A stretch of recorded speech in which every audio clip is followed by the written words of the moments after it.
The views and opinions presented in this media format don't reflect the views and opinions of Gracie NEPA as a whole. This broadcast is meant for entertainment purposes only and is the product of two idiots with microphones and far too much time on their hands. If you are easily offended, this podcast probably isn't for you. In addition, the content herein contains loud noises, adult humor, and language not suitable for children and most adults. Also, the opinions expressed herein are not intended for legal, medical, or financial advice. We are not experts, although we play them on TV. Void where prohibited. Batteries not included. No purchase necessary to win. Open to all legal residents 18 years or older in the continental U.S. Dealer participation may affect actual costs. Hosts are not responsible for personal items left in your car while listening to this or any other broadcast. This broadcast has zero cash value and should remain frozen until ready for use. Also, it should not be used by pregnant or nursing women and has been known to cause violent outbursts in lab animals. In case of ingestion, induce vomiting, and remember, these are professional drivers on a closed course. Do not attempt this at home. Serious penalty for early withdrawal and not a member of the FDIC.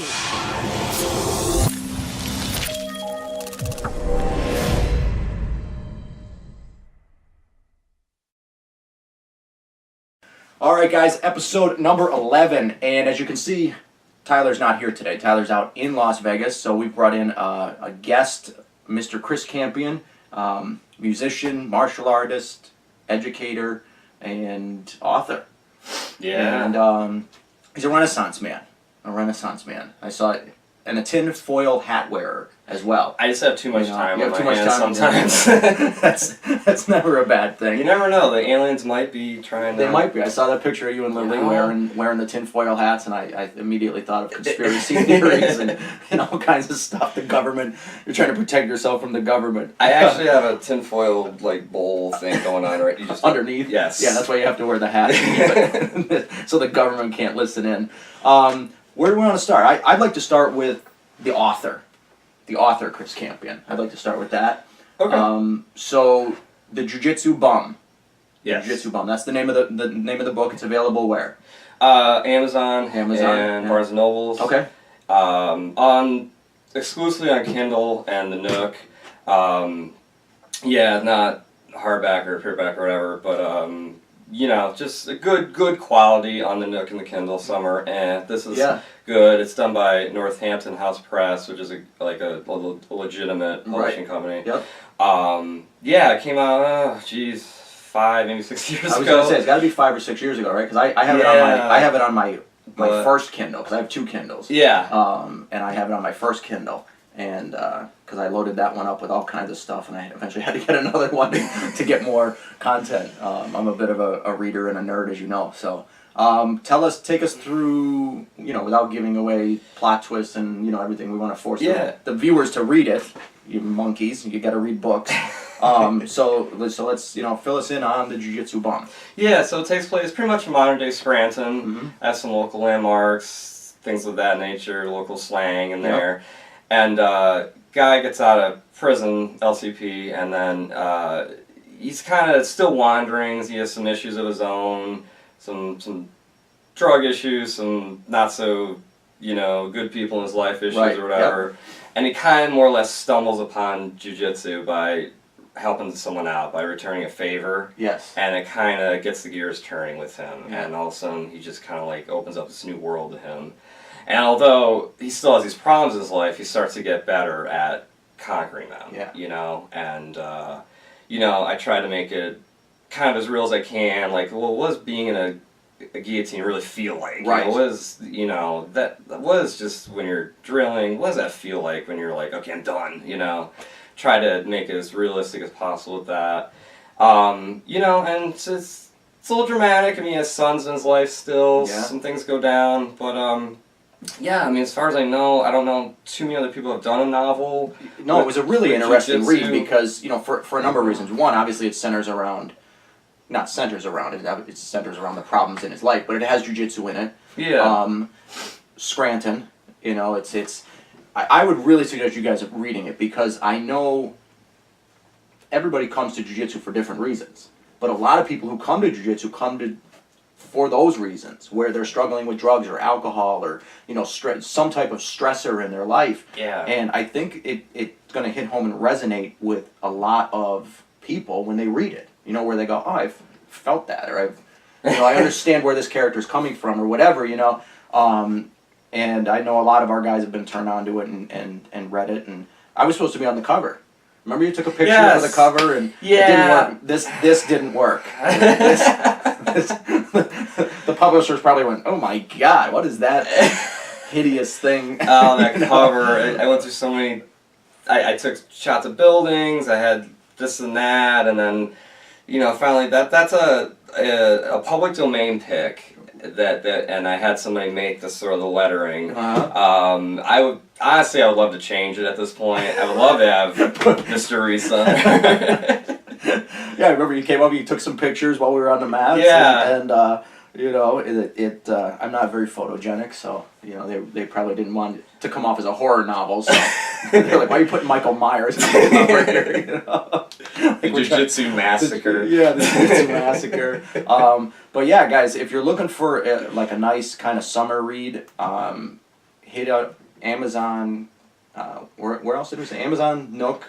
Yeah, the Amazon Kindle and Yep. the Nook through Barnes & Nobles. Barnes & Nobles. Yeah, so download it, and sit on your back porch with a beer and kick your feet up and read it. Mm-hmm. It's an interesting read. It's not all that long. No, right? it's not. It's not expensive. It's $4.99. $4.99. You guys can pony up $4.99. Break it down. Support a starving author. It's not the. Yeah, I mean, definitely. That's true. I could probably buy McDonald's. Yeah. And Exactly. the royalties, but talked. We've talked a lot off camera. Obviously, spending time on the mats and all of that kind of stuff, and the process of writing, like it's not you just sit down and it's like romanticized in the movies, like today and they start banging away and right. Like, there's a process. Like how long did it take you to, I guess, from like the conception of the idea, like hey, I think I want to do this, to like actually publishing it? Like what was the time frame on that? About 2 years. 2 years. Took me at least a year and a half to write it. Yep. There's a lot of rewriting. That took like a few months just to plan the thing, and then I'm publishing. Wasn't that long, but it was like a headache. Yeah. Like if you missed one word on a page, you'd have to go back and change it and like resend the file, and just. Yeah, almost a year and a half, 2 years from start to completion. Yeah. Now, like for people who don't know, like what is the process? So you obviously don't write it all at once, right? You kind of write in chunks and send it off to your proofreader. It's been a while since we had this conversation, but I seem to remember you had like a writing mentor who would kind of like come in and say, "Hey, this blows, rewrite it." Or, "Hey, this is really good, keep this." And there was these ups and downs and peaks and valleys that I think people don't understand what goes into writing a novel. No, the way, so there's two methods. One, they call it pantsing, where you just sit down and I'm just feeling it, like if you're just going to roll and, whatever happens. And then there's plotters. And so you sit down and you plot, all right, this is going to happen in chapter 1, chapter 2, this happened. And the characters and how their lives, intermingle with each other.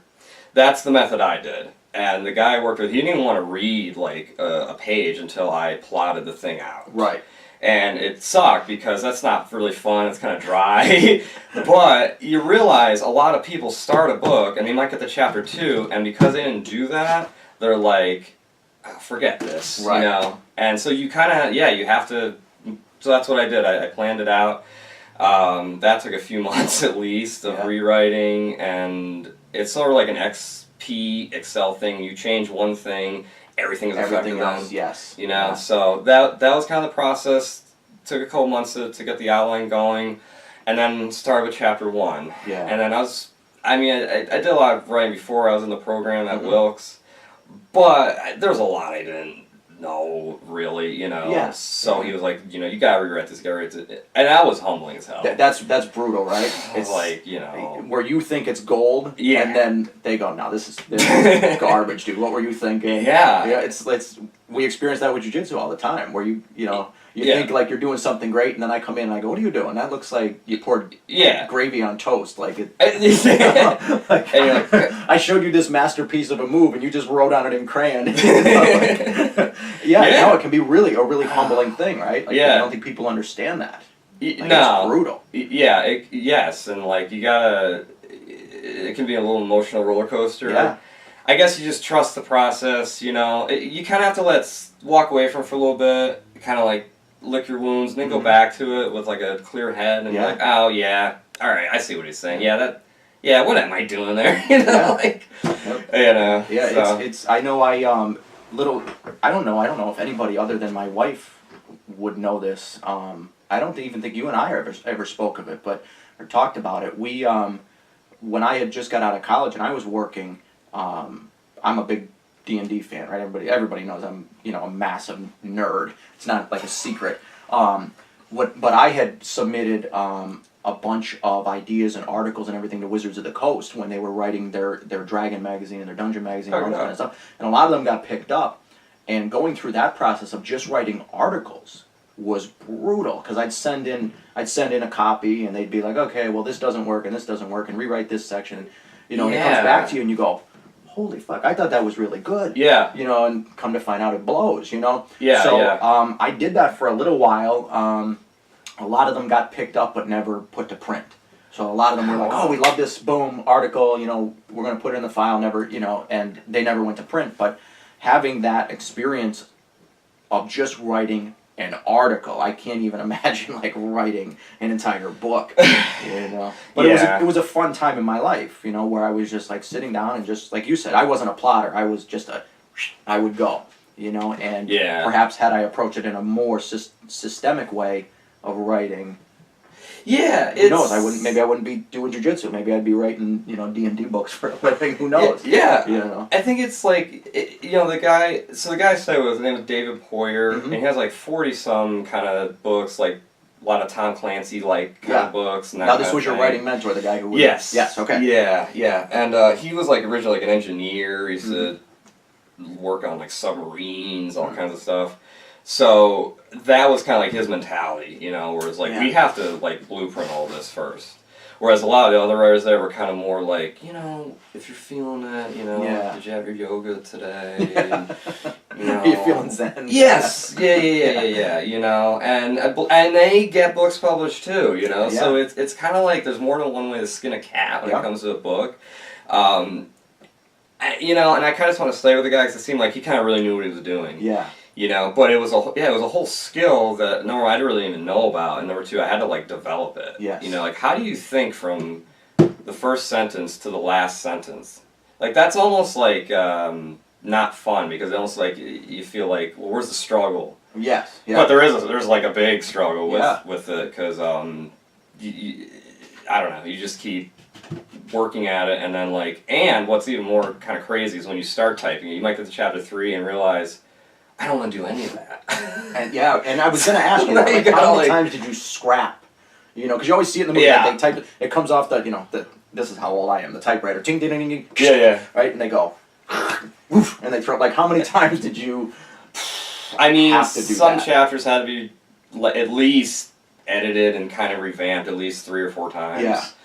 And did you always have a certain, because again, I don't want to give spoilers, but the end of the book, did you always have that in mind, or was that something like you had a different story in mind, and through the process of writing went, oh, this is how the character would grow and this and this? Because you said you kind of plotted everything out. Yeah. Did that plot line ever change? It did change, for sure. And the last scene even, I took it from a quote early in the book. Never ever thought I would do that. Yeah. I don't know, kind of like if I don't know. Kind of felt right at the moment. Yeah, like you're rolling with someone, all of a sudden, out of nowhere, you get them in a baseball choke. You're like, you never even saw that coming. It just happened. It just happened. Yeah. It's funny. Yeah. It's a funny thing. Yeah. And that's, I obviously you have, experience with the martial arts, right? Blue belt in jiu-jitsu, but you also trained a lot prior to jiu-jitsu. You were karate, right? Yeah, I did Shorin-ryu. Right? Yeah. So how much of that did you bring into the book? From the technical standpoint, like you said, what does it feel like to be in a guillotine? What does it feel like to do this?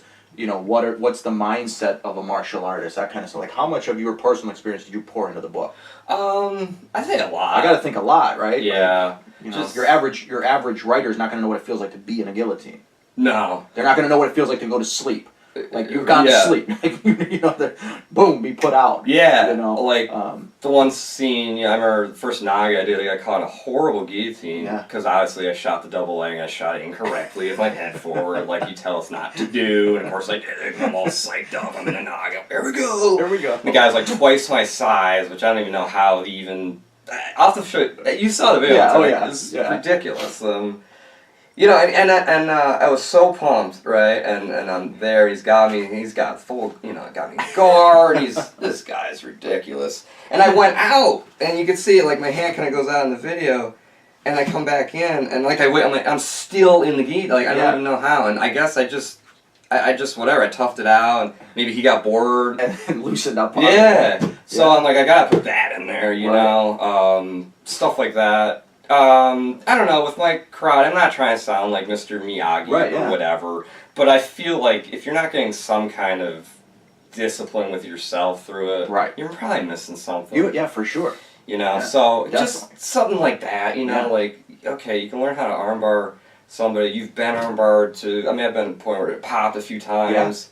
So you kind of say to yourself, maybe like, thinking you want to hurt people all the time, that's not really like the most awesomest thing. Right. I don't know. I talk, and you can testify. A lot of the students can testify. I talk about that a lot. That throughout, I've trained at a lot of. I've had different incarnations of this team, right? Where that maybe centered on MMA or maybe centered on business more or whatever. But I always say like the current incarnation of what we have at Gracie and EPA is.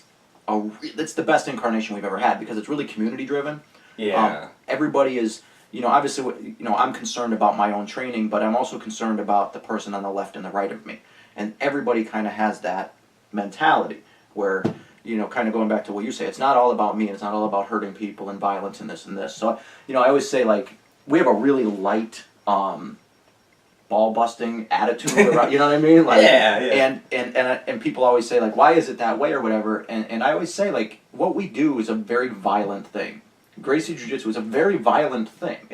So every single day, of more than half of my day is steeped in violence. Right? I'm teaching violence. I'm rolling simulated murder. So like you gotta keep it light. You gotta keep it fun, and you gotta keep yourself disciplined and not. Let yourself go into that area. Because I know jiu-jitsu instructors who they're always on. You know what I mean? Like that switch is always on, where they're always like, and everything is like all day. They're like this, and like, you're gonna bring that home, and you're, your wife's not gonna be around, your kid's not gonna want to be around. You're like, you gotta have the switch of, okay, when do I be a martial artist? When do I be a father? When do I be cause we're both family men, so you're constantly balancing that that life. That's like the journey kind of. I think it's like you're fighting with other people. You're also like ultimately, I think it's like yourself. Like, that's a big center of the book. And that's why I said there's jiu-jitsu in it, but the jiu-jitsu is not the focus. It's the journey of that individual, and jiu-jitsu is a small part of. And who you meet, the process, like sometimes you just meet the right kind of person, and they have a certain mentality, and you're like, wow, like, maybe maybe I've gotten good at jiu-jitsu, but like, I feel like I was kind of missing a certain outlook. Right, yeah. Like, and I don't know. It is a journey. And I've done that, I've trained with, at this point, 2 generations of the Gracie family. Some of them have been amazing instructors, others have not been so great. And it's you start to identify with this person over this person, and it's a melting pot, I think, with jiu-jitsu. It's just you're taking so many different influences and bringing it into one spot. But prior to jiu-jitsu, what was like your coming up with karate? You started as a kid at the YMCA and moved from there, or like what was your kind of journey in that? And how did that bring you to jiu-jitsu? Good question. It was like, so a dojo opened up literally right across the street from my house, on the corner on Prescott and Pine. It's not, the building, unfortunately, isn't even there anymore. Right. It just kind of went to hell after years. Like most of Scranton. No, that's a whole other podcast. The shit show that is Scranton. Like, where do you even begin? it. I know. You know, it's unfortunately, not to get off track, but like That's what we do here. I don't know. Like I was in a place like I was in Easton a few weeks ago. Yeah. Not much bigger, I guess, and I don't see any really storefronts out of business. Everyone's kind of doing something. Everyone's using, I don't know, their time. Businesses seem. I don't understand why Scranton can't get like that. Yeah. I don't understand because Yeah. we have like kind of a history. I think the people here you meet are still like good people. Yeah, absolutely they are. You know, Yeah. like little, I don't know, like I was at a car show yesterday, and you know, this guy ran over and go, oh, did you get a free stuffed animal for your kid? Like, oh, no, I didn't even know. Like, yeah, and he ran over and go, I don't know. It's like things like that. Yeah, You know, there's a lot of good people still in this area. We'll get back to that martial arts thing. Yeah. We'll I get didn't back to that forget. I martial didn't arts forget. thing, you know. Yeah. But Sorry. I mean, I talk about it all the time because people always say to me like, hey, with your skill set, with your teaching acumen, with your experience, you could open a school anywhere. You know what I mean? Like, why Scranton? Why Scranton? And because I say it's a great area. It really is. There's a lot of good people. There's a lot of things to do. It's just we're at a point where our government on the local level, you know, which is a reflection of statewide and nationwide, but our government on a local level is very corrupt. It is. There's money disappearing from the schools. There's millions of dollars unaccounted for. Yeah. And you know, every day more and more corruption is coming to light within Scranton in particular, but across Lackawanna County. Yeah. Luzerne County a few years ago had it. The FBI came in, and I mean they Yeah. they raided. So we've seen the Lackawanna County prison raided. We've seen the school board being audited. We're seeing teachers let go. There is just this sewage within our local government. Yeah. And everything is tied to the good old boy network and what can you do for me and I can do for you, and they're not right now they're not caring about the citizenry, but the citizenry of Scranton are good people. Like when shit goes down, people are there for you in Scranton, and it's just the way it is. So it's a great community. Love the community. Not a fan of the politics of the area, but in the end, it's I love the place, and anybody who comes here, I think they fall in love with the city. 'Cause I know people that have come from New York City to live here and Philadelphia to live here, and they say you guys you got mountains. I could drive 5 minutes and be in mountains. Yeah. I can. There's parks. There's this to this. So, as bad as Scranton is, I think it could be. Could be worse. It could be Detroit. It could be worse. Yeah, it could be Detroit. It could be Syria. The roads. The roads are like Syria. Yeah. I always tell everybody in Scranton we don't drive. In Scranton we don't drive on the right side of the road. We don't drive on the left side of the road. We drive on what's left of the road. You really do. That's how we drive in Scranton. It's like playing Mario Kart. It's fucking bombing and weaving. And it's insane. Yeah. It's like and it's stressful too. It is. You're like, I just want to drive. I don't feel like. I don't know. Playing Dodge. Don't hit that because Yep. you don't have much left of your suspension. That's gonna take it out. Yeah. And sometimes you look at them and you're like, oh, that doesn't look like a big one, and then you hit it. And you're like, boom, boom. Like, that was so dumb. Jumps. Yeah. Anyway. And back to karate. Okay. So so it opens up. How old are you at that point? All right. So 10. 10. Yeah. 10. Place opens up across the street for me. It was kind of like friends of mine started going. Mm-hmm. I didn't initially just jump and I want to go there. That kind of made me nervous, actually. Yeah. But some friends of mine started going. It was kind of like, well, Jesse's going, Jake's going. I'm gonna go. Sure. Yeah. And before that, like I don't know, maybe a year before that, I did kung fu. I forget Siu-Lung kung fu or something like that. Like a month, I was kind of like waxing and waning with it, But anyway, so I started. My friends are going there. I started, and I don't know. I just fell in love. I fell in love with like the hard work. The kind of like I'm counting on you to hold your leg up for a minute. Right. You have to do that right now, And I was sore, but like I kind of like the pain. I don't even know. It's kind of weird now, I guess.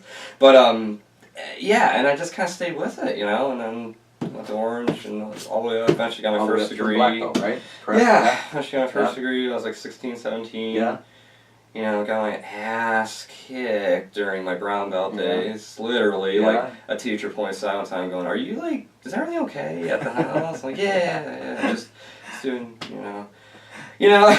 So all right, so then after that, kind of did the college thing. Yep. More did kind of the college thing.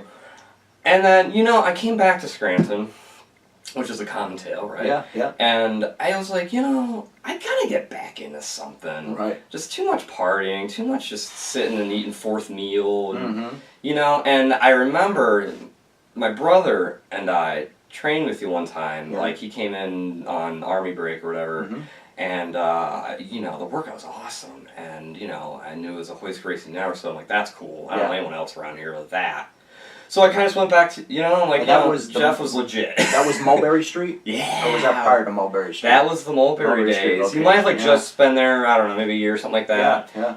Mm-hmm. And so I got back into it that way. And what was neat was, I didn't realize around that time too, things like the UFC, the WEC, Pride, K1, all that shit was just like in a real sweet spot. Yes. So that was just fun, Yeah. wow, we're training, I go home and I would like go and rent like every UFC and watch Pride. Like I became kind of like a junkie. Yeah.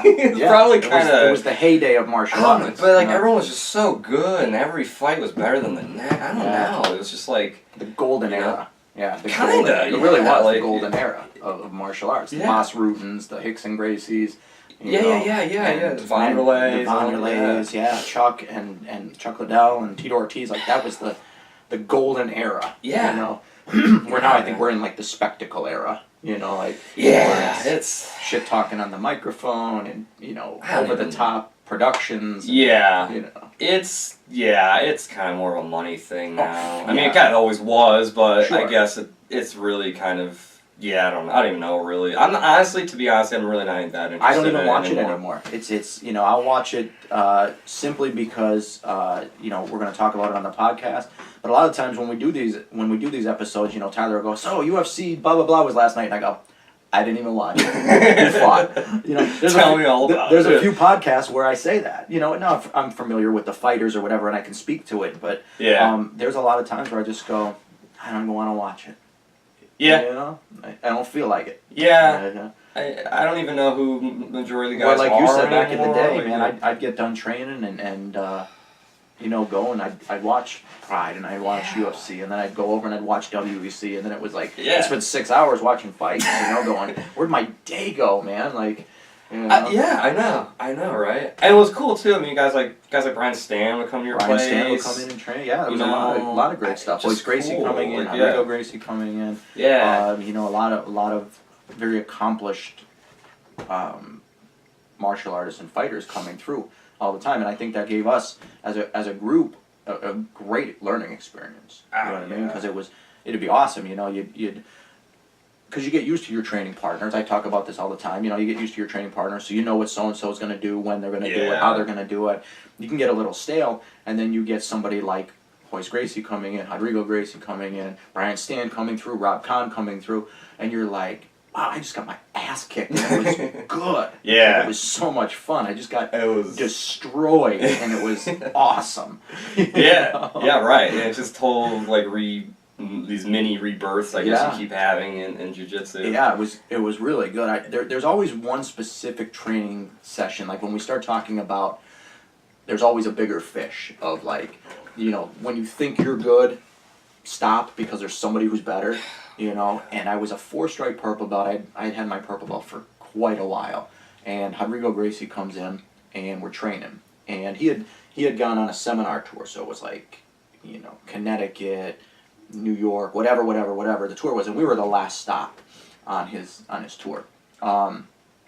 So he comes in, and of course, an amazing seminar, whatever it is, and we start rolling. So everybody pairs up, and he's like, Cracker, come here. That was his nickname for me, Cracker. And I didn't take racial offense to it. Okay, it's okay that somebody calls me Cracker.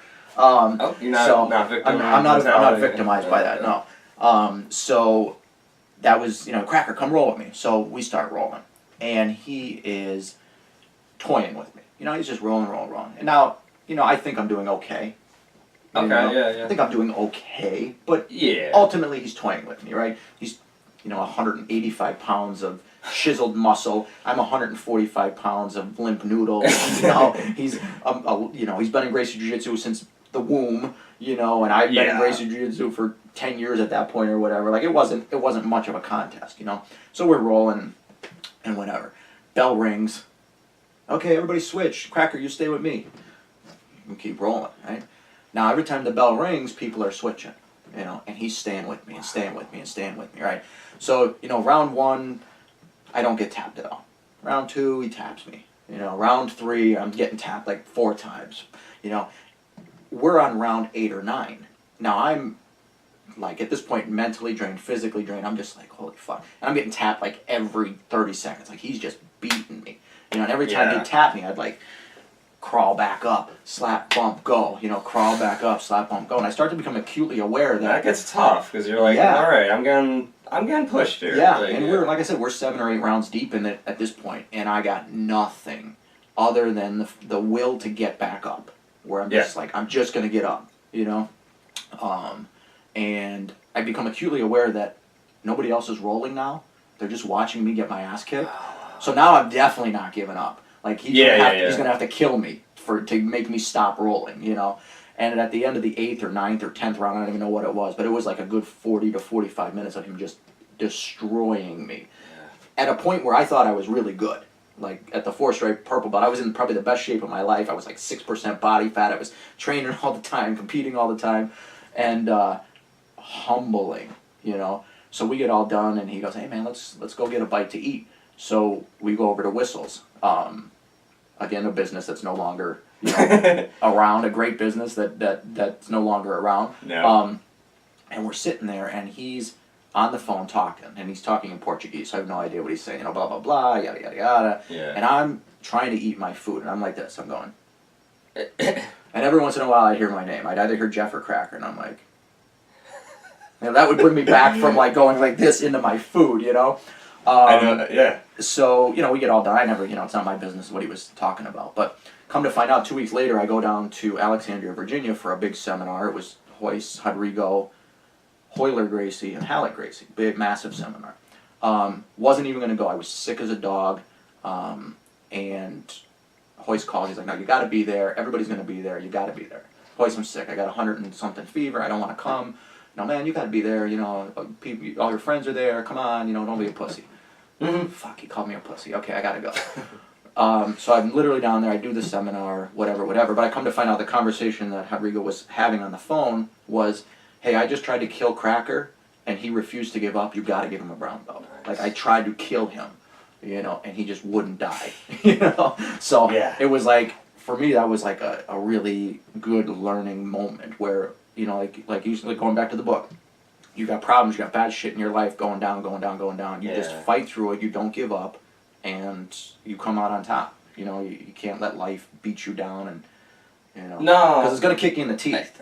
So you just got to get back up and kick it back. Yeah, you know? it is, and, you know, someone told me, actually my old instructor, told me, you know, Chris, you got to watch out. Don't let life be what happens to you. Yeah. Like, you know, oh, this happened to me. And then you have this, like, this chip on your shoulder the rest of your life. Yeah. You know? Yeah. Like you gotta say, you know, stuff happens to everybody. Right. You know, and just don't become like a victim to it. Yeah, absolutely. It's easier said than done, but like it's, you know, someone's had worse, and there's been certain things in my life where, you know, I've had like just total tragedies. Come and hit me that I never saw coming. Right. But looking back, though, I grew a lot, and I was like, I kind of got thrown in the fire, and it was a good thing I got thrown in the fire, you know. I mean, you know, it's 10% of what happens to you and 90% of how you react to it. That's how it was once explained to me. Life is 10% of what happens to you. The rest of your life is 90% of how you react to it. That's interesting. And that's how to live like a happy life, where a lot of people, their life is 90% of what happens to them and 10% of how they, you know, so they walk around with this chip on their shoulder, you know. Yeah. Stuff that happened like 20 years ago, they're still angry about it. I know guys like that they're still bitter about something that happened in high school to them, you know, and you're like, dude, that happened 30 years ago. Let it go, man. Forgive that person. Forgive yourself. You know, like, and they're just, no, I'm going to drink this beer and I'm going to be angry about it. Like, dude, just come to jiu-jitsu. Let me save you from yourself. Yes. Like, come on, man. Just totally Yeah. shake it up, man. Yeah, Like, like- throw yourself in a completely alien environment Yeah. and see, like, you know, you realize just, I don't know, man. You know, like, god damn. It's just crazy. Whatever. leave town for a day. Yeah. Like, I don't know. You Yeah, know? and whatever it is, find some outlet for it. Whether it's jiu-jitsu, whether it's, reading a book, whether it's, listening to fucking music or whatever, like, just, Yeah. do something To help yourself. To help yourself. Yeah. Yeah. Yeah, because life is going to grab you by the throat at some point and try to strangle your ass. Yeah. You It don't know does. how to deal with it. Yeah. I said listen to music. Musician as well. You're a Renaissance man. You really are a Renaissance man. Musician.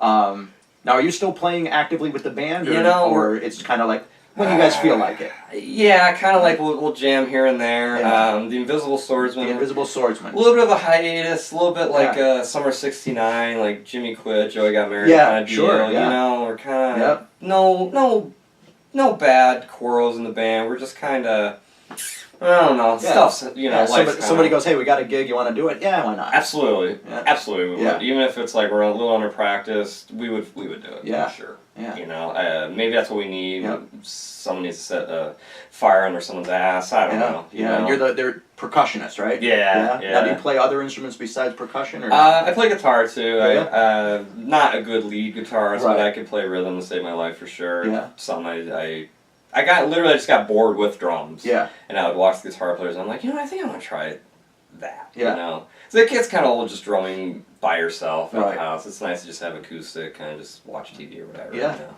Yeah. So yeah. Something I could never master was music. I've tried so many different instruments, and I mean I shouldn't say never. I just gave up on it. Where I was like, man, this is too hard. I'm gonna go do something else. Honestly, I mean, and it is tough. It's a real to just sit in a room by yourself for hours. Yeah. And like you're just staring at this one piece of music that you have to basically get perfect. Right. It's not easy. Yeah. Like it's be maddening, honestly. Yeah. It's like anything else. The 10,000 hours that you put into it. Yeah. And for me, it was like, do I want to put 10,000 hours into music, or do I want to put 10,000 hours into jiu-jitsu? And for me, it was more jiu-jitsu. I think you made the right choice. Yeah, honestly. I think so. I think I did. Touching lives, changing lives. Kicking ass. Kicking ass every day, and it's fun. And what's the old saying? If you do what you love, you'll never work a day in your life, or something like that. And yeah, that's bullshit. You're working.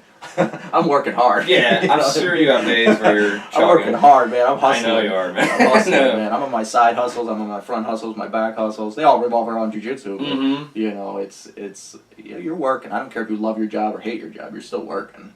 It's still a job. At the end of the day, you got to feed your family. Yeah. And you do what you do to have to feed your family. What else do we have on the plate, Mr. Campion? I mean, sort of, You got a lot going on in your life. You got kids, and wife. Got kids. I've always had Lily. Mhm. I have Caden now. He's almost 3. That's been nuts. Yeah. That has just been. You want to talk about where you conquer one mountain, there's a new mountain. That it's just not really about me anymore. No, it's not. know? Yeah, it's funny. There's a certain point in your life where it doesn't become about you anymore. And that's typically when you have children. Where you're like, yeah. Hey, I have my children now. Everything is about them. Oh my God, yeah. But the light at the end of the tunnel is the point I'm at is now my children are all grown. My youngest is 20. My oldest is 26.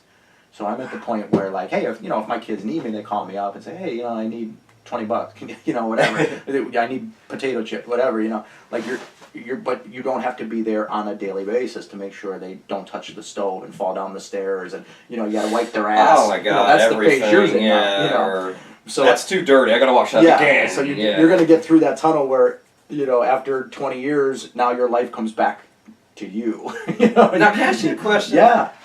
I'm already starting to feel that way a little bit, like with Lily. She's 11 now. She's more independent. Yeah. And so there's kind of like this weird, like, no, you're supposed to be so dependent on her. Like, like how do you adjust? Yeah. Can I ask that? Like, because all of a sudden it's sort of like now you're giving back more time. Right. More. I don't know. Yeah. Like, what was that like? Yeah. Kind of. That for me was really hard with. Yeah. Because my daughter Ariel was my first, so it got easier with Ethan, who was the middle, Dylan, who was the final child. So it got easier because I had already dealt with it with Ariel. But yeah, I remember it. It was like very similar age, like 11, 12, 13. And just, I don't remember what it was, but it was one of those things where she was like, no, I'm good. I don't need you. And I'm like, wow. What do you mean? What do you mean you don't need me? Like literally like the lump in the throat, on the verge of tears. And it was really over something stupid. And I because if it was something big, I would remember it. So it was some type of mundane thing where she was like, no, I don't need you. What do you mean? You don't need me? Sure. Are you sure you don't need me for it?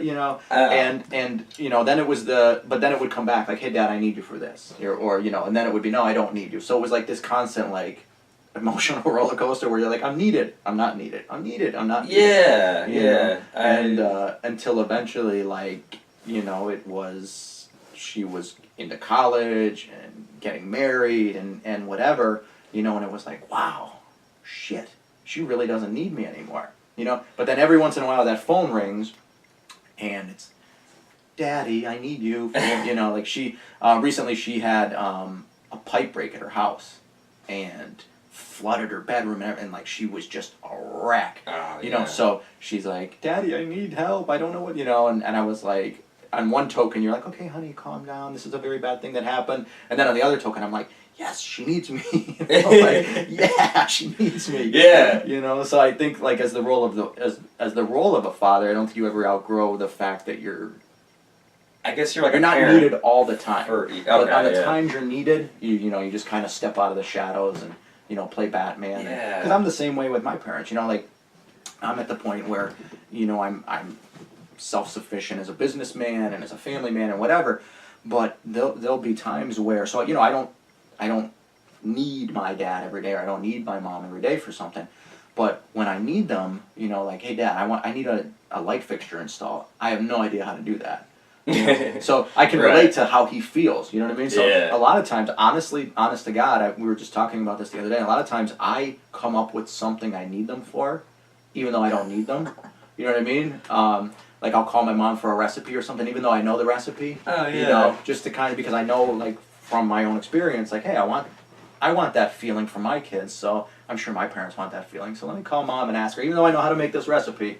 Mom, what do you do with and then it's like just to talk to them still, just to keep talk in to touch. them. That's it. Yeah, that's cool. Yeah. I like that. Yeah. That's very. But it is. That's It's deep. like you get that emotional where you're like, what do you mean you don't need me anymore? And Yeah. Yeah, like, and even with Caden now, he's still in diapers, but he's run there, this and that. I remember before, like, it was like kind of yesterday, just constant swaddles and, the bottles and the burps and putting it down. You're not getting any sleep, and like it's just, and now he's already starting to like talk to me and finish sentences almost. And you're like, what? Like, what are you doing? Why are you growing up? Yeah. Even when he came out, he was a C-section. Even when he came out, he was moving, and he was going, rah, rah, rah. I was like, what? Like, you're not supposed to do that. Like, you're supposed to be like that or whatever. Like, I didn't know you could even do that already. Like, stop growing right now. It's the up and down journey with the kids, and I don't know. At least they're not all living in my basement.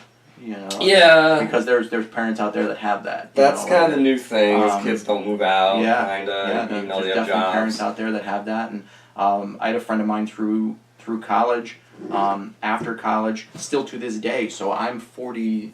What the hell am I? 45. I'm 45 years old. He's 47. He's 2 years older than me. He still lives at home with his mom. Like, I mean, dude, cut the apron strings. I don't know. Like the umbilical cord's still attached to you. Like, don't you want to? Yeah, man, it's crazy. Like, and like how I don't know. And that's becoming the new norm.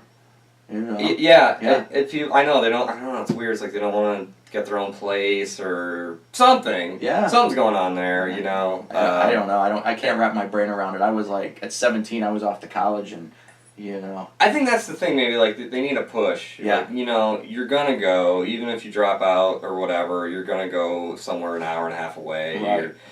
Maybe, you're gonna learn how to use the subway. Or Yeah. You're gonna do, it's gonna be uncomfortable. But, you grow up a little, I guess. It helps you grow up. But I think that was think that was more so like my age group, your age group, where you were kind of expected to do that. Hey, you're done with high school, go. Yeah, like Go away to college. You're either gonna get a job or you're gonna go to college, Right. or I don't know, something like. Yeah. But like you gotta kind of. And like local college wasn't really an option. Like when I was looking at colleges with my parents, they were like, okay, here's Lock Haven University, here's Penn State University. Like everything was an hour and a half, 2 hours, Is 3 it? hours away. Like they were like, no, this is where you're going. Like you're going to away. Isn't that funny? You're not going to go to the University of Scranton. You're not going to go to Lackawanna College. You're not going to go here. Like you're not going to stay local. You're going to go. Isn't that You funny know? too? Like we grew up, we pretty much live in a college, university kind of town. Yeah. And like, so many people don't go to like. Well, I shouldn't say so, but it's just kind of funny. Like you're not, you're thinking, oh, I'm gonna go to Temple, or I'm gonna go to, I don't know, out in California or something. Yeah. And we have like 5 or something like that. Yeah. Colleges, like just it's funny. Right. Like, yeah. And that's what it was. Like when I went to Lock Haven, everybody was from somewhere else. There was very few people from Lock Haven University. And I know that's the similar experience with, again, from my age group, your age group. Yeah. When you were at Wilkes, it was probably everybody from everywhere else. There was probably very few people who were from Wilkes-Barre. No. But now, like, I talk to these kids that go to the University of Scranton or Lackawanna College and Marywood University. Mm-hmm. They come in for classes. Oh, so where are you from? Oh, Scranton. Yeah. So now it's like a trend that people stay local to go to college. Yeah, they don't want to. Well, you work as an educator. What like when you were teaching at Lackawanna College? What was it? Mostly people from. Pretty much, yeah. Like this is the Northeast PA kind of area. Yeah. You get like a random, person from Hawaiian or something. Yeah, exactly, or somewhere down south. Mm-hmm. It's very very local for sure. Yeah, and I think that's the more current trend now. Yeah. I think it's that like we'll stay here, go here, and then try to like build the community up. I think maybe there might be this push where we need to retain our youth. Yes. So everyone's going out. Right. So I don't know. Maybe some of that is sticking in, Mm-hmm. or more, or start maybe going more for a trade. Right. I sometimes wish I just went for a trade. Yeah. Like, I don't know, either a mechanic or electrician or something. Yeah. I really do. Yeah. Maybe I wouldn't have stayed with it, but I don't know. You're much more employable. You're way more employable. The people that I know that came out of high school and went into trade, whether it was mechanic, plumber, electrician, whatever it is, they came out of high school, they went right into trade. They were journeymen and then apprentice and then blah blah blah. They are, I'm going to say, some of the wealthiest people I know. Like, well off. Yeah, right. Like, in some cases, millionaire, from their plumbing business, from their, mechanics business, where people that I know that went to school and became doctors and lawyers and whatever, they might have a nice house and this, but they don't fucking own it. Like they're deep in debt. Deep in debt. $100,000 in debt, and they have a nice house on the hill and whatnot, but they don't, they don't own that, and they're going to be paying that back for the next 40 years. Oh my god. And I don't know. It's. I'm pretty critical right now of the American education system. Mm-hmm. I think we're really falling short on a lot of areas, and I Yeah. think that's aptly preparing people for the real world is one of the places that we're currently really falling short on. We are. I mean, I've heard it argued. Well, it's to make you a more well-rounded person, or make you a broader understanding of things. Like, no, I'm coming to university to learn how to be, I don't know, let's pick a random employment. I'm coming to university to learn how to be a psychologist. A psychologist. Yeah. Right? I don't want to spend a semester learning about Chaucer.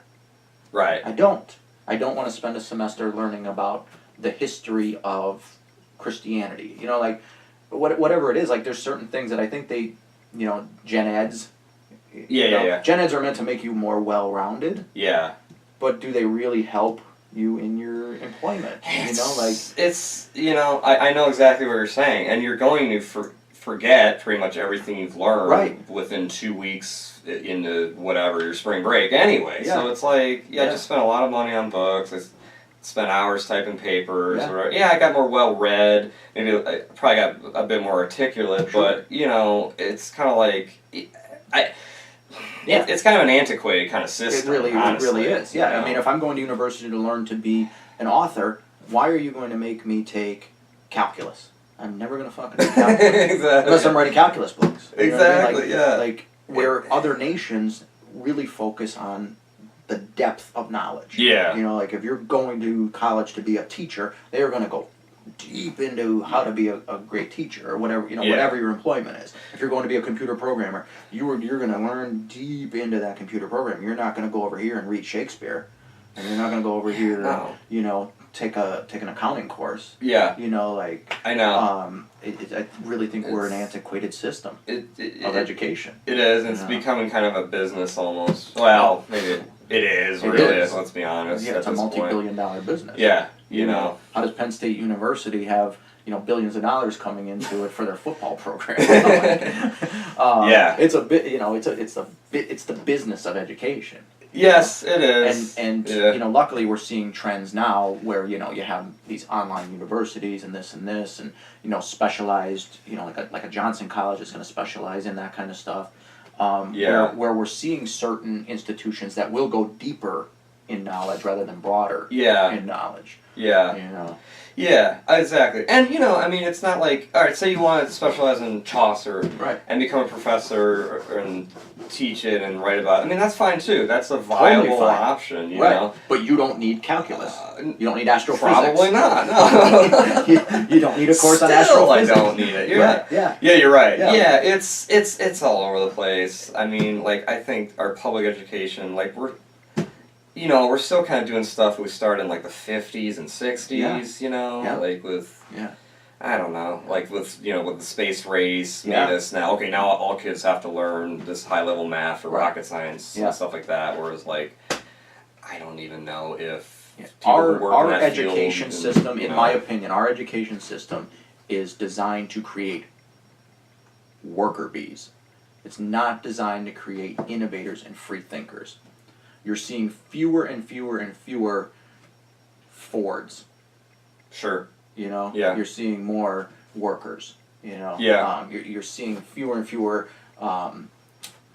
Steve Jobs. Yeah. You're seeing more workers. You have your guys like Elon Musk. You have your guys like Jeff Bezos. But they're fewer and farther between. These massive innovators are fewer and farther between. Yeah. And you're literally seeing hundreds of thousands of worker bees being pumped out of universities and not getting jobs. Yeah. I know. And then left wondering, what do I do with this education? Yeah. As opposed to, like I said, how do we create innovators? How do we create leaders? But the current incarnation of our nation leaders, our world leaders, don't want new leaders coming up. You know what I mean? They want to take it. They want to keep the ball. And be like, I don't want to pass on the knowledge. And I just really feel like our current incarnation of education is just designed to create worker bees. It is kind of like know your place. Know your place. Stay in your lane. You're smart. You have to go to college because you're smart. Right. I don't know. Some famous writers maybe did a year at college. Right. Yeah. But they just said they kind of figured it out. Right. They got with the right people. They pushed themselves. Yeah. You know what I mean? Yeah. And they just kind of went for it. Yeah. Just one example. I mean, I'm not saying. Yeah. But that's how people do it. I mean, you look at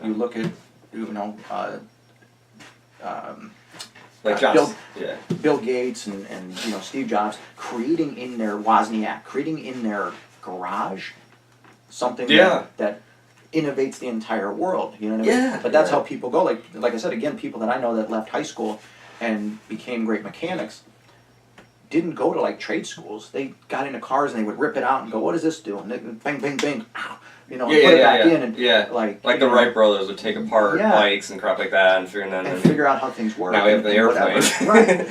And people who are really good with computers, they just get on a computer and they're boom, computer crashed. Oh shit. Well, I won't do that again. Let me re-upload the system. And they learn by doing it rather than sitting inside of a classroom being lectured to. Yeah, you know? And it's becoming a little bit of a slippery slope though, because like you might be really good at what you've done, but like if you nowadays it's getting though where like if you don't have the degree that because of like corporate whatever, we can't hire the guy even though we. So it's like it's getting to be like like do you go for it? Do you not go for it? Yep. Yeah. I know it's a crazy balance. You know? Yeah. And the big the Harvards and the George Washington universities, they're driving the bus, man. And it's until they switch paths or something or decide this no longer works, like nobody else is going to follow suit. Because they're always looking what's the Ivy League education doing? What's this education? Like. So until they get on board with, I know there's right now there's a number of like scientific leaders and mathematical leaders and all that kind of stuff that are coming together and they're trying to change the way we educate the youth. Neil deGrasse Tyson is a big proponent of it. Yeah, he's got like for lack of a better term, like a council of people who are working on changing the American education system from the ground up, from elementary on through. Will we see that in our lifetime? Probably not. But, probably not. Our grandkids and their grandkids will probably learn way differently than we are. Yeah. Oh, sure. Yeah. Oh, no, not for sure. I mean, and it's funny, too, maybe get back to the martial arts. Yeah. I feel like, I don't know. That maybe gives you something to, like, some kind of, maybe a little bit of a humility about yourself. Like, it kind of maybe helps to balance. Like, you can... I know some people are exceptionally smart, but like they don't do anything physical, and they're kind of like they think too damn much. They're their own worst enemy. Yeah. I feel like something like, especially like with jiu-jitsu, like I really think jiu-jitsu is gonna be something of a savior to a certain degree with the 21st century or whatever. Just keeping people in shape, keeping them kind of humble, keeping like. Because like there's only so many books you can read. There's only so much fucking TV you can watch. Yeah. There's only so many whatever. Pies from Walmart you're gonna eat, like you need something else to like search yourself a little bit. Yeah, and I love it. I mean, I've been in it 18 years now. Like, there's nothing else in my life that I've been associated with for 18 years beyond my children and my wife. I play this video game, I'm done with this. I read this book, I'm done with this. We're surrounded by books in here, right? I've read them, I've thrown them off to the side. Maybe there's one or two of them that I pick up to read again. But that's kind of like we're disposable with our lives. This bottle's going to get thrown out when I'm done with it. Absolutely. Like, we're disposable with everything. But for me, jiu-jitsu's been that constant through 18 years that I've never gotten bored with. Yeah. Because it's so physically challenging, so mentally challenging, all at once, emotionally challenging. It'll hit you hard in the field sometimes. Yeah, it's just like, oh god, You're like, oh, should beyond I come the physical in hurt, today? that was beyond the physical hurt, that was really really humbling experience, and but I think that's why it helps so many people deal with everything else, because you come into the academy, you roll with Big Kev, you get your face ground into dust on the mat, and he farts on you. The rest of your day, not so bad. Oh my god, the volume is just like. Yeah, not so bad. That's a joke, pretty much. Like, me being stuck at this red light for the next 5 minutes definitely isn't as bad as a Big Kevin mount with him farting on me. And like, I don't know, people might meditate for years and not get that kind of peace. Yeah, which is odd, because basically. It did almost like a murder simulation, It really is. It's simulated murder. And then we go have burritos afterwards. And you're fine. You're just fine. Like, you're just chilling. Yeah. And it's whatever. You don't even remember what was bothering you before. No. It's neat, know? Yeah, I have people tell me that all the time. They come in, they're like, man, I had the worst day at work. I had the worst day with, some family-related problem. I had this. But that 1 hour I was here on the mats. Yeah. I didn't think about it at all, and two, now it has me thinking about it in a completely different light and perspective, and one that's not necessarily negative. And even before, like, back in the early 1900s, I think that's kind of what the old karate guys were kind of going for. Sure. And I think this might lead a whole new topic. I think we kind of capitalized on that in our society, and then turned into all the movies and all that. I think we kind of made a little I don't know if I want to use the corrupt, but just slightly off kilter with what the original intention was. For sure. We just kind of like turned into such a movie money-making kind of Yeah, thing. everything's monetized. Yeah. Tyler and I were just talking about this in episode 10. Were you? Well, very similar. I mean, not this exact topic, but just how we as Americans take things, figure out how to monetize it, for better or worse. You know, martial arts is definitely one of those things. You know, you see, I get crushed all day long on Facebook ads and all of this stuff. You know, learn how to get 500 students into your school with this simple formula and blah, blah, like all day long I'm getting crushed with this. And, you know, I say it all the time. I don't have 500 students because I can't get 500 students. I could have 500 students by the end of the year if I want to, you know? No doubt about it. With my credentials, my teaching acumen, the community that we have within our school, the Tyler and Kevin on my left and right hands, like I could no doubt have 500 students at Gracie NAPA in the blink of an eye by the end of this year. Don't want it. I don't want it. I like having 100 students because we fluctuate right around 100.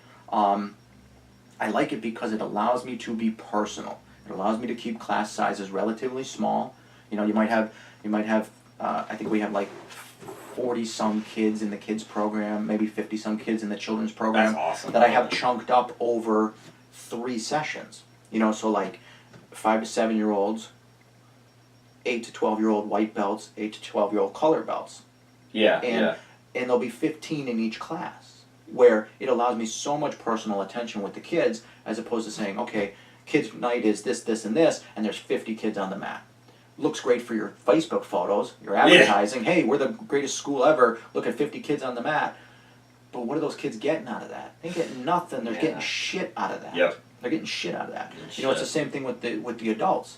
You know, I mean, my schedule is loaded with classes for adults. Like, but it's the same thing. It's designed to keep them small. You know, so that there is only 15 adults in a class. There is only 20 adults in a class. You know, you come in on an open mat. 2 weeks ago, there was almost 50 people on the mat for open mat. You know, but you come to a class, there's only going to be maybe 15, and now you get the personal attention. You get this. And it's highly likely there's 2 black belts on the mat, sometimes 3 black belts on the mat with those 15 people. You know, so you're getting like... You're getting great personal attention, And for me, that's, you know, hey, you want your 500 students, you want to drive a BMW, you want to go sit on a beach for 6 months and then come back and, you know, the business is still... That's fine if that's what you want. But what I want is I'd rather have 100 people who have a super deep knowledge of jiu-jitsu. Again, going back to the way I feel education should be, a super deep knowledge of jiu-jitsu. And feel like they are getting far beyond the value of the dollar they're paying for it. Where they would go, dude, I'd pay 3 times as much money for this. You know? Yeah, but I don't want you to. You know? Like, that's what I want. I'm way more of a quality over quantity type of person, you know. And that's how I've always run my business. Even to the point of last year at this time, last summer, I actually put a cap on my kids program. I had so many children enrolled that I created a waiting list. And people were going, you created a waiting list? No, dude, you tell them to come in and you sign them up. But I'm like, if I sign up that new kid, then these 5 kids that have been with me for a year don't get as much attention now. You know what I mean? Like, that extra money that would come in the door isn't the same value that these 5 children would learn from me. You know what I mean? Like, for me, that's what value is. It's not that dollar bill. It's what can I do for this kid, you know, or this adult who's struggling with what, you know, what can I do for this member, this human being? You know, Tyler and I talk a lot about interpersonal connections and human connections and what have you. And I'm a really, really big proponent of that. Oh, sure. You know, I didn't take a new kid in for 4 months. I had a waiting list that was like super long. Now they were probably going to other schools. I was losing that money. That's okay with me. I was totally fine with that. You know, my bills are paid. There's food on my table. You know, I get to take a vacation once a year to Disney World. That's all I need. That's it. And that's awesome. I don't need 500 people. Right. I mean, a couple things. Like, one, like, I think people eventually will, if you got that way, like with the 500, I think people over time would see the bullshit. Like, this guy just wants my money. You know? That's exactly right. And number 2, they're going to want the more of a personal, hey, you know, if that guy shows you one thing and walks away. This guy will train with you, will show you what you're doing right and wrong, and yeah, and it's, I don't know, like, it proof is in the pudding, too, man. Yeah. Like, with that stuff. Yeah, and that's, you know, and again, it's not just me, you know, I'm the face of it, so I get a lot of the credit, but you got great coaches like Tyler, like Kevin, who have that same mentality of, like, they're going to pour everything they got into you, on and off the mat. Yeah. Like, those are two guys that you call them, you know, hey man, I'm out of gas. I broke down. Can you? Shit, man. Yeah, I'll be right there. I'm on my way with a gas can. You know, like, hey man, I'm a little under the weather. You know, I'm feeling a little down on myself. You want to go grab a taco? Yeah, let's go grab a taco, man. Like they're like that with people. Like, you know that. Absolutely. You know what I mean? How many times has Big Kev reached out? Man, I haven't seen you.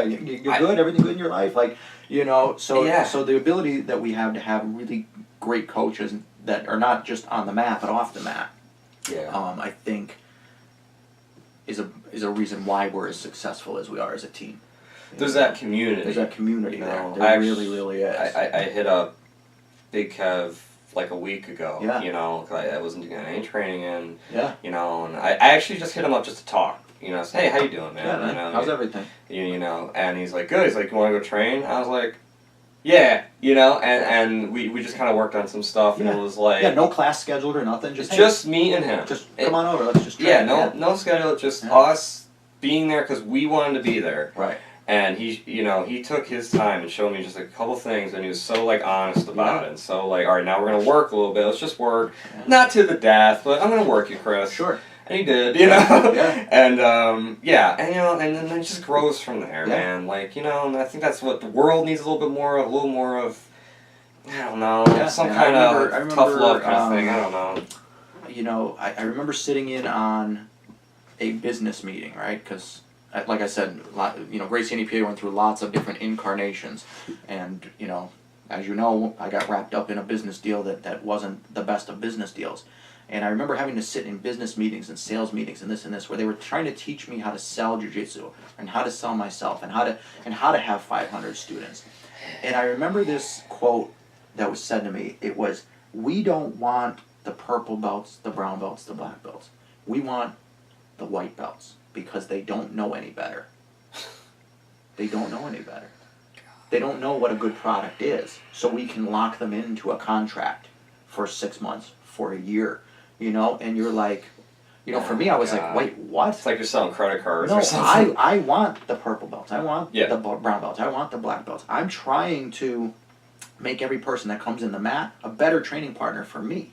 I'm trying to make them be able to kill me. You know what I mean? Like, I took Tyler from white belt to black belt, and every time I try to roll with Tyler, he tries to murder me. Tries to kill me. It's like, you know, it's like the Sith way. You know, he has to strike me down so he can now be the Sith Lord. You know, and that's what I always wanted. And to say we want the white belts because they don't know any better was like, okay, well, if I sign up 10 white belts this month, lock them into a contract, who cares if 5 of them quit? Because another 10 are going to come in behind them. And who cares if 5 of them quit? Because another 10 is going to come in. And before you know it, you have 500 students. Yeah. And that was the mentality. And that was like, I'm like, no, I don't want that. I want to be able to spend 3 hours on the mat on a Sunday. Yeah, right. Yeah. With Chris. And not, let's train. Let's get good. And just let's train and get good. Yeah. You know? And that for me, that's why I am the way I am. Yeah, you're not like a greedy person. No. Like you know, and unfortunately that shit has. I always say it, and it's the honest to God truth, that if I ever hit that jackpot lotto, you know, $275 million, like, I will open a tuition-free school. You know what I mean? Like, I'll knock down a building, rebuild it the way I want it, and then the doors are open. You want to come train jiu-jitsu, you come train jiu-jitsu. And if I don't like you, I'm just going to throw you out there. You know what I mean? Yeah. It's just going to be like our own little private community, you know, of people who just want to train jiu-jitsu because they love it, and it has nothing to do with money, and it has nothing to do with anything, you know. Like, well, I think you wouldn't have a purpose if you just became that 500 students a month. Like, I think you would just, your purpose would be looking at your bank account online every month. Yeah, I mean, that's exactly it. You know, I know every one of my students personally. you know, I know what they do for a living. I know, you know, if they have kids. I know if they have a wife. I know if they're struggling with something, generally speaking. You know, sometimes you guys, you know, hide things or whatever, but, you know, generally I know if you're struggling at home or at work or whatever, you know, because you guys are willing to go, hey, man, I need some help. Yeah, man, listen, I just need to talk for 5 minutes, you know, or I just need to get a roll in. Hey, at the school I saw your car. Yeah, can I come over and get a roll in with you? Yep. That happens at least once a week for me. Hey, man, I see, hey, man, I was just driving by, I saw your car. I'm having a shitty day. Can I come over and get a roll in with you? You doing anything? No, I'm cleaning toilets, man. Come on, I'll wash my hands and we'll roll. Like, you know, awesome. It's just, that's just the way it has to be. And like you said, Big Kev does that. I know Tyler does it. Yeah. Tyler, I know last summer, Tyler was over there. It was after midnight the one night. Somebody was having a shitty day with something, whatever, and Tyler was just like, hey, man, it's going to be okay, you know, like, let's get you through this, whatever. Listen, I got a key. Let's go get some rolls in. Let's go get some rolls in. Yeah. You know? Yeah. And pour that aggression out or whatever, you know. Yeah.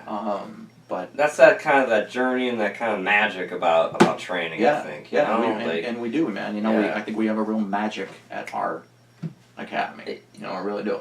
Yeah, I always kind of felt that, you know. I don't know, just something about it, the way you push, you know, solid, but everyone else there is always trying to push each other too, whether they're saying it or not. Yeah. You know, I mean, there's never been a bad day there. Like, it's just, I don't know. Nobody's ever looking down on anybody else unless it's to help them up. You know, hey, man, let me help you up. Get up here. You know? Well, you know, you got knocked down, get the fuck up here, you know? Yeah. And, yeah. Come on, no, you get back on the mat. You're gonna keep training. I don't care if you puke. Yeah. You know, I puked number of times, and you know. Yeah. But at the same time, it's like whatever. I gotta get back here. I'm here. I gotta keep training. Keep you training. know. Until all right, we gotta go. We gotta close the doors. You know. Yeah, it's the people. That's what I think I've learned with the arts in general is you gotta be like surrounded by the right people. Yes. There's only so good you can get by yourself. Right. You gotta be around good people who are positive, want to do stuff, and have good intentions. I agree. The best of intentions have to be there. And those intentions can't be money. So speaking of training, I have a private in about 45 minutes. So we're going to bring this to a close. But I want to bring it to a close with hitting the viewing audience one more time. Check out the Jiu-Jitsu Bum. Where can they get it? Yeah, the Jiu-Jitsu Bum is on Amazon and Barnes & Nobles. It's just for the e-readers, the Nook and Kindle. $4.99. There's some reviews up. You can read the reviews. You know, it's not a perfect book, but if you like jiu-jitsu, if you like to read a little bit, you just want something to sit on the beach, check it out, please. You know, and then you can hit me up at I'm on Twitter at Campion23. Jiu-Jitsu Bum has a Facebook page. You know, feel free to check it out. I'm always putting some interesting things up there. Yeah, and we'll put a link in too when I post this. Edition, we'll put a link in that you guys can click on it and whatever. But I think you monkeys are smart enough to figure out how to put it into Google and find it. So, all right, Mr. Campion, thank you, man. I appreciate it. It was fun. Yes.